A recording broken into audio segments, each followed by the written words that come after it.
Bonjour à toutes et à tous, c'est RK. Aujourd'hui, nous nous retrouvons dans la cinquième partie du cours sur la réduction des endomorphismes. Donc aujourd'hui, nous allons nous intéresser à la caractérisation matricielle de la stabilité d'un sous-espace vectoriel par un endomorphisme. Rentrons alors dans le vif du sujet. Donc soit E un k-espace vectoriel de dimension finie n, avec n bien entendu appartenant à une étoile, et soit F un sous-espace vectoriel de E de dimension finie R strictement inférieure à n. Donc soit U un endomorphisme de E, et soit B une base de E adaptée à F. Donc démontrons que U de F inclus dans F équivaut à il existe un triplet de matrices ACD appartenant à MRK croix MR n-RK croix M-1R K, tel que la matrice de U dans la base B est égale à la matrice par bloc A 0n-RR C D. Donc voyons l'implication directe. Donc B est égal à la famille de EI avec I appartenant à N. Donc A qui est égal à EI avec I appartenant à R est une base de F. Or, U de F est inclus dans F, donc pour tout X de U de F, il existe une unique famille de scalaires telle que X est égal à somme pour I allant de 1 jusqu'à R des lambda EI. Ce qui est égal à somme pour I allant de 1 jusqu'à R des lambda EI plus somme pour I allant de R plus 1 jusqu'à N des 0K EI. Donc la matrice de X dans la base B est égale à somme pour I allant de 1 jusqu'à R des lambda EI qui appartient à Mn1K qui est égal à somme pour I allant de 1 jusqu'à R des lambda EI plus somme pour I allant de R plus 1 jusqu'à N des 0K EI. Poursuivons alors la démonstration. Donc montrons que pour tout J appartenant à R plus 1 N, EJ n'appartient pas à F. Donc supposons que EJ appartient à F. Donc il existe une unique famille de scalaires telle que EJ est égal à somme pour I allant de 1 jusqu'à R des lambda EI. C'est-à-dire somme pour I allant de 1 jusqu'à R des lambda EI moins EJ égale 0E. Or, moins 1 est différent de 0K. Donc B est lié, ce qui est absurde. Donc pour tout J de R plus 1 N, EJ n'appartient pas à F. Et a fortiori, EJ n'appartient pas à U de F. Et trivialement, pour tout J de 1R, EJ appartient à F. Donc I appartient à R équivaut à EI appartient à F, qui implique que U de I appartient à U de F. Et par contraposition, U de I n'appartient pas à U de F, implique que I appartient à R plus 1 N, qui équivaut justement à EI n'appartient pas à F, et donc à U de F.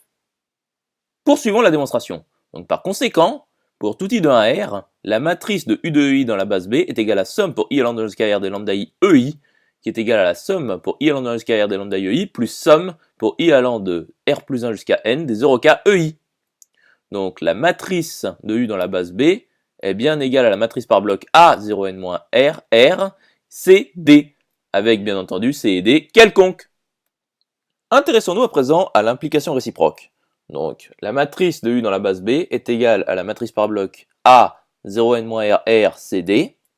Donc A qui est égal à EI avec I appartenant à R est une base de F. Et MB de U est égal à, c'est-à-dire la matrice de U dans la base B est égale à la matrice de U de 1 jusqu'à U de R jusqu'à U de R plus 1 jusqu'à U de N dans la base B. Donc pour tout I appartenant à un R, il existe une unique famille de scalaires telle que la matrice de U de I dans la base B soit égale à somme pour J allant de 1 jusqu'à R des lambda IJ EJ. Et donc pour tout I dans un R, U de I est égal à somme pour J allant de 1 jusqu'à R des lambda IJ EJ. Donc soit X appartenant à U de F.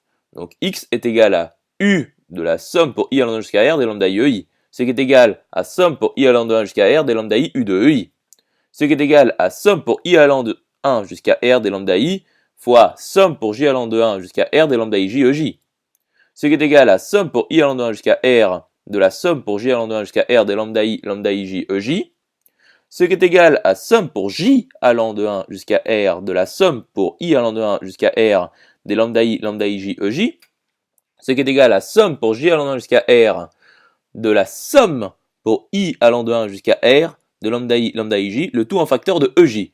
Et ceci appartient bien à F. Donc U de F est bien inclus dans F. Démontrons alors que la matrice de l'induit de U à F dans la base B est égale à A qui appartient à MRK. Donc pour tout X de F, l'induit de U de X est égal à U de X. Donc pour tout I de 1R, U chapeau de I est égal à U de I qui est égal à somme pour J allant de 1 jusqu'à R de lambda IJ EJ. Or, la matrice de U dans la base B est égale à la matrice par bloc A 0n-R R C D. Or, U chapeau est un endomorphisme de F. Donc, la matrice de U chapeau dans la base B est égale à A qui appartient à MRK car nous supprimons les colonnes et les lignes de la matrice de U dans la base B indexée par R plus 1N, puisque la dimension de F est égale à R et U de F est inclus dans F. Poursuivons alors l'étude. Donc soit E un K-espace vectoriel de dimension finie N, avec bien entendu N appartenant à une étoile. Et soit Fi, avec I appartenant à P, une famille finie de sous-espaces vectoriels de E supplémentaires. Donc soit U un endomorphisme de E, tel que, pour tout I de 1P, U de Fi est inclus dans Fi. Donc soit B une base de E adaptée à la décomposition. E est égal à la somme directe pour I allant dans l'escapé des Fi. Donc notons BI, la base respective de FI. Donc B est égal à l'union pour I allant dans l'escapé des BI. Donc posons BI est égal à la famille de J avec J appartenant à RI-1 plus 1, RI. Avec I appartenant à P, R0 est égal à 1 et RP est égal à P. Donc la dimension de FI est bien égale à RI moins RI-1. À présent, démontrons que la matrice de U dans la base B est égale à la matrice par bloc A1, 0 jusqu'en bas 0, 0, A2, 0 jusqu'en bas 0, jusqu'à obtenir 0, 0, 0 jusqu'à 0 AP. Donc pour I appartenant à P, pour tout J appartenant à RI moins 1 plus 1 RI, U de J appartient à U de FI qui est inclus dans FI. Donc pour tout J appartenant à RI moins 1 plus 1 RI, il existe une famille de scalaires tels que U de EJ est égal à somme pour K allant de RI-1 plus 1 jusqu'à RI des lambda K EK. Ce qui est égal à somme pour K allant de 1 jusqu'à RI-1 de 0K EK plus somme pour K allant de RI-1 plus 1 jusqu'à RI des lambda K EK plus somme pour K allant de RI plus 1 jusqu'à P de 0K EK. Donc la matrice de U de J dans la base B est égale à somme pour K allant de RI-1 jusqu'à RI des lambda K EK. Nous obtenons bien A1, 0 jusqu'en bas 0, 0 A2, 0 jusqu'en bas 0, jusqu'à avoir 0, 0, 0 et jusqu'en bas 0 AP. J'espère que cette vidéo vous aura plu et vous sera utile. Nous nous retrouvons dans la 6e partie.